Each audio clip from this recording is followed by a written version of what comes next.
காலத்தை வென்ற காவிய தலைவன்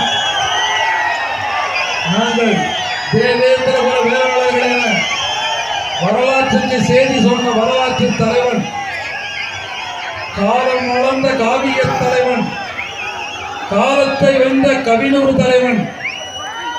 நாங்கள் தேவேந்திர குல வேளாளர் என்று வரலாற்றுக்கு செய்தி சொன்ன வரலாற்று தலைவன், தேவேந்திர குல வரலாற்றின் வீர காவியம் தமிழக வேந்தர் ஜான் பாண்டியர் அவர்களை மாநாட்டிற்கு வருக வருக என மக்களின் சார்பாக அன்புடன் வரவேற்கிறோம்.